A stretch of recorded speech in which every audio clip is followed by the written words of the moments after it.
Today, we are talking about prayer. Can you imagine? We're talking about prayer. Unity's fourth principle, that using prayer, meditation, with affirmations and denials, we connect with God. So I'm going to have the ushers pass out prayer cards to you. And if you think you might have enough names to get two, ask for two. Ask for three if you need three. I'm going to give you guys a few minutes today to write down the people in your life that you would like to see have prayer. So, basically what I end up doing is write everybody in my entire family down on the thing.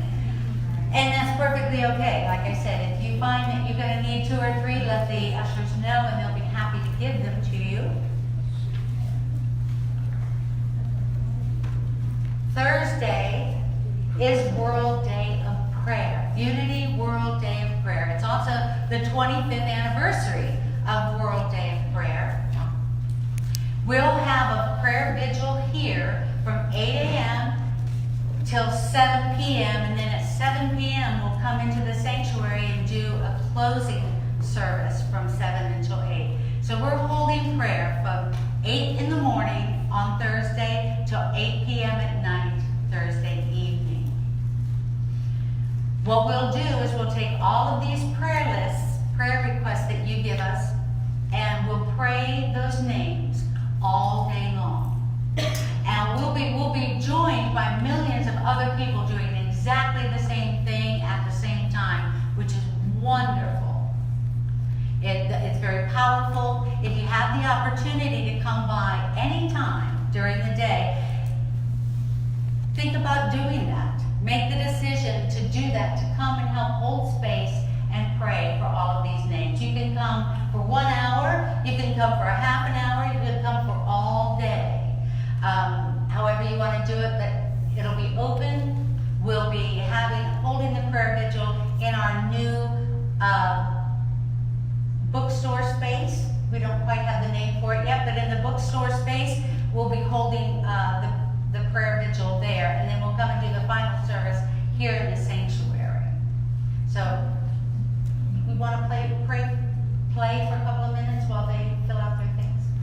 Thank you. Unity is founded on prayer and healing. So we take this prayer thing pretty seriously. They've been praying 365 days a year, 24 hours a day, for over 125 years.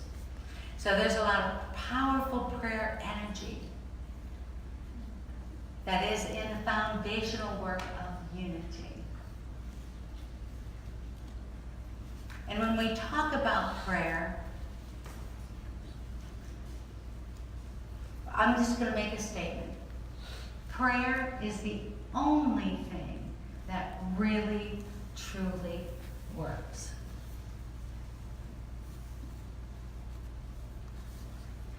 The reason that is because it is how we center ourselves. It is how we bring ourselves back in alignment with God. We can't fight against the universal source of all life. We can't fight against universal law. We can't argue with principle because it just is and never changes. And so when we get out of alignment, what brings us back into alignment is prayer. Anytime that we are sensing a separation either from God or from one another, the only thing that will bring us back to recognize our oneness is prayer. What prayer doesn't do is convince God to fix something.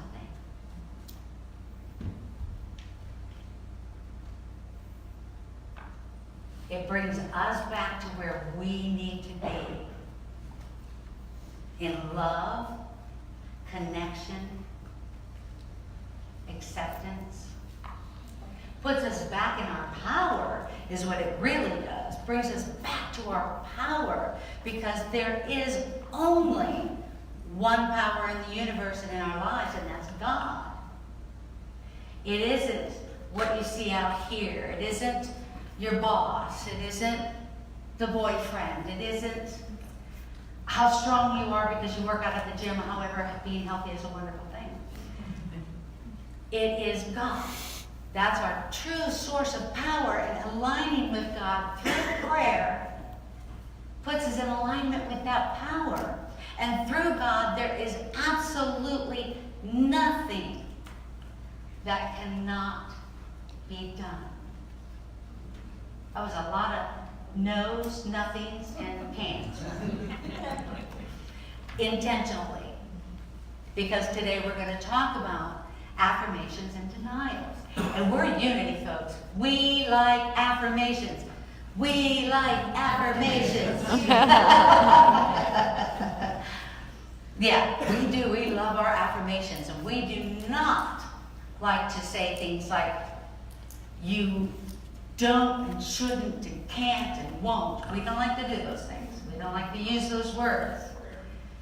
But there is a very important process in prayer called denials that may require you to do that sometimes. So I want to read a couple of definitions. You hang on to these cards, and during the offering, put them in the basket with your offering, okay? And anybody else? I have 2 left. Anybody else need another? Oh, actually, I got these 2 for you. I remember now that that's why I had them. Like, why are you walking around with 2 in your hand, Roxanne? So this is from the Revealing Word. It's written by Charles Fillmore. There's a book called the Metaphysical Bible Dictionary, which is very thick. And what it does is, if you look up any word, person, place, or thing in the Bible, there's a metaphysical interpretation in it, in the Metaphysical Bible Dictionary. Well, after he already wrote that and published it, he decided it actually wasn't complete. So this is kind of like the mini version, and some of it's repeated, and then some things he added in this little Revealing Word. And I like carrying it around because it's much smaller than the big word. I want to give you the actual Charles Fillmore, one of Unity's co-founders, his definitions for affirmations and denials. He says, affirmation and denial, 2 movements of the mind that express power to accept or reject, to lay hold of or to let go. Affirmation is a positive statement of truth. By the use of affirmations, we claim and appropriate that which is ours in truth. And they're using capital T, as in God. A positive statement of truth. Give me an affirmation. Anybody have it? Well, I know you all have it. Yes, sir. I am expressing God. And you are expressing God. Awesome. I like that. That's the truth that you know. And I felt that you knew that. Thank you very much. Who else? Yes, ma'am. I am that I am. Beautiful. I saw some hands over here. I'm a perfect child of God in whom he is well pleased. I'm a perfect child of God In whom he is well pleased. in whom he is well pleased. Beautiful. Did you know? Yes, I am ma'am. happy, healthy, whole, and complete. I am happy, healthy, whole, and complete. I use that a lot. Only I do it a lot when I look at, I see you as happy, healthy, whole, and complete. That's the truth I know about you, right? We practice a lot of that in prayer chaplain training this weekend. Holding the space for what we know is true. Yes, Josh? I'm the Son of God and the Son of Mother Earth. The Son of God and the Son of Mother Earth. Awesome. All right. So, statements of truth. And it's important that you believe them. Now, you can fake it till you make it a little bit. You know, we hear that. You fake it till you make it. But you can't just bald-faced lie. It doesn't matter. You can't write a check that you know you don't have money for, and then sit there and say, I'm prosperous, I'm prosperous, I'm prosperous, as you're writing a bogus check, right? Can't bald-faced lie. It is not going to change your bank balance. You can't say, I'm not afraid, I'm not afraid, I'm not afraid, if you're scared to death. So it has to be something that you believe is the truth. Do you catch that connection? So if you're afraid, you could say something like, my fear has no power over me, which it doesn't. And you know why we know it doesn't? Because we know that there's only one power, and that's God, and that it's good. So, no way fear could have any power over me.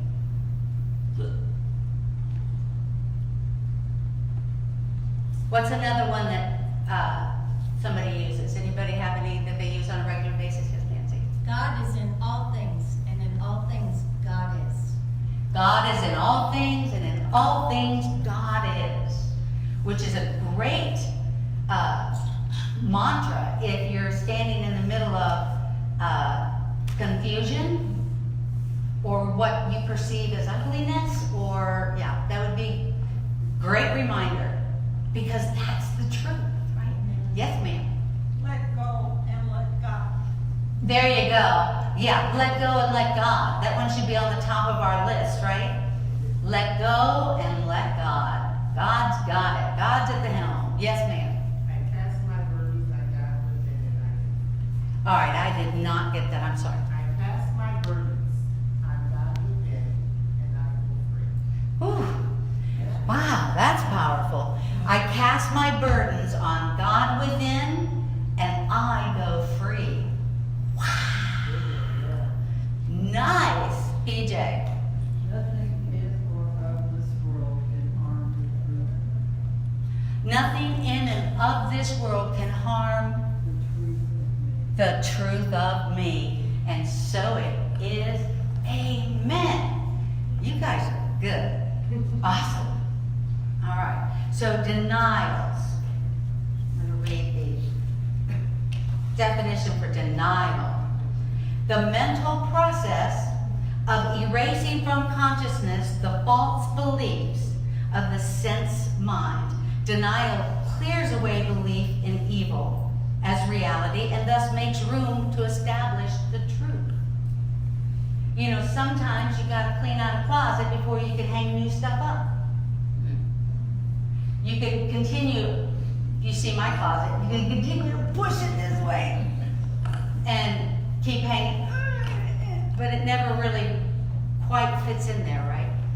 Every once in a while, especially if it's something that we of a lifetime, or that was embedded in us in a very early age, or something that is generationally given to us. It's embedded in our theology, it's embedded in our DNA, and we don't even recognize it, right? The fact, I can tell you, you know, growing up the way I did, I was not worthy, not worthy. So, sometimes we have to recognize that we have that thought, and to recognize it and clean it out, right? Just like brushing it away. Get rid of it. My fear, so I'm accepting that I have some fear. I also understand why I have fear. I also know that it is a human condition, and that I cannot have fear as well. But at this moment, my fear does not have any power over me. All right. I'm accepting that I have it at the moment, but what I know for an absolute fact is that it isn't real power. See the difference?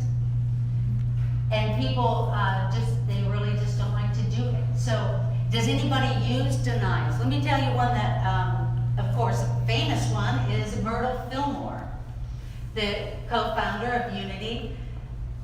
she went to listen to a talk where she decided and understood, realized for probably the first time in her life that she was truly a child of God and therefore did not inherit sickness. The whole idea, I told you guys a few weeks ago, the whole idea of new thought isn't that it's a brand new thing because it's 2,000 years old. It's that if you'll change your thought, you can heal yourself. If you change your thought, you can become a new person. So her new thought was, I am a child of God. Wonderful affirmation. Her denial was, therefore, I do not inherit sickness. Because she had been told she was sick her entire life. That she wouldn't live past her teens. And this was something, like I said, embedded in her. She believed it to be true because everyone had always said so, and it was just the way it was. So in order to really clear that out of her sense thinking, out of the cells in her body, she had to say, therefore, I do not inherit sickness. It just isn't so. That's a denial.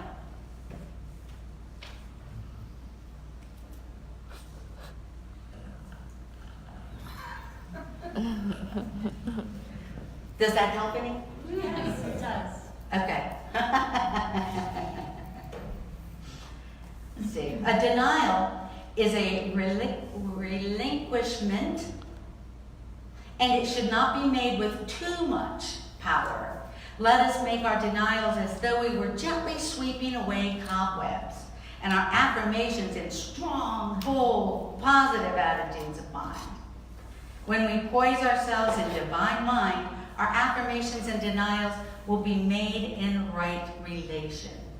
We will know just when to let go of a thought and when to lay hold of another. So even if you are not able to join us on the 13th, and I hope many of you are, if you have an opportunity, set a timer, do something for a couple of times that day where you actually stop. Give some prayer work, do some affirmations, a denial if there's something that is really embedded in there that you need to sweep on out of that closet. Take some time and be with us, not just us, but with millions of people on that day praying. It actually, in reality, it goes from midnight to midnight. So it starts at 12 a.m. the morning of the 13th and goes until midnight. So join us in prayer because that's what we do here. I know we have a good time. We like our potlucks. We like to get together. We love our spiritual home and our spiritual family. Bottom line is, you guys just rock. That's the truth of the matter. But what our foundational pieces are prayer and healing.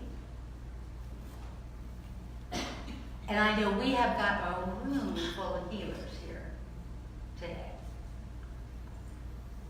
Always have a room full of healers here.